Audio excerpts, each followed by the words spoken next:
New tonight at 8, Facebook is under fire for some of its users allegedly buying and trading guns. Ground Force Tech reporter Gabe Slade is here to show us how adults and in some cases minors are reportedly using social media for black market sales of guns and ammunition. Gabe.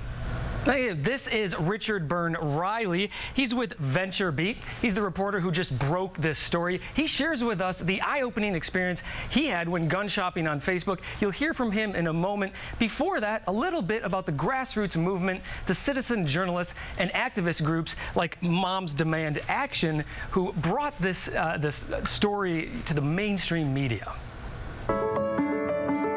Moms Demand Action recently released this video intended to be a parody of Facebook's 10th anniversary look-back videos. The video tries to prove how Facebook makes it easy for guns to be bought and sold online without criminal background checks or sometimes even without showing ID. The organization is running an online petition that has gained over 90,000 signatures, asking for Facebook to enact policies prohibiting gun sales. These platforms are, and in fact, being used for the illicit transaction of firearms, and that's what the article is ultimately about, how easy it is for just about anybody without ID, perhaps a convicted felon, with some cash and a handshake, and drive off with a gun. When Richard began his investigation, he found there are hundreds of public pages and groups on Facebook that are geared toward gun enthusiasts. Some of the names of these pages seem to imply something, like Guns for Sale or Sell Machine Guns. These pages appeared to have a ton of interaction and huge numbers of followers. Within these pages, I was finding chat logs of people who were obvious minors that were looking to buy, sell, trade illicit handguns. Richard showed me a text message exchange from his phone that he had with someone he met on one of these pages selling guns. Okay, how much is the rifle? 550 with 90 rounds of ammo. And the individual said, no, you don't need ID. It's 550 bucks. I'm willing to meet you here and give you 90 rounds of ammunition.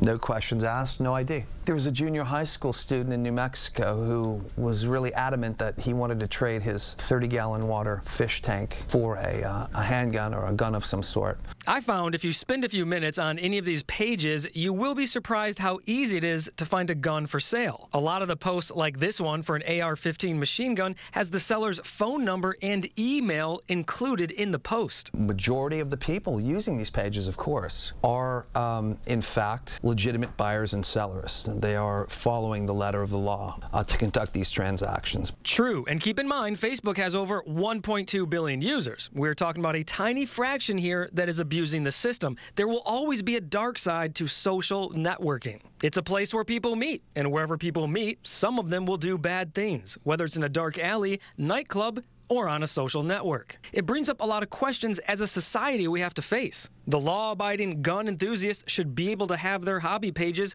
just like everyone else. Should a few rotten apples ruin it for everyone? Is it fair to ask Facebook to police what people are doing outside of their network in the real world? Do we want them to turn into social authorities? We will have to wait and see how this plays out. For now, here's Facebook's official response to this issue. You can't buy things on Instagram and Facebook, nor can you promote the sale or use of weapons in advertising. We encourage people who come across any illegal activity or other violations of our policies to report it to us. We take action on all reports of abuse and other violations of our policies on our services. Gabe Slate, Cron 4 News.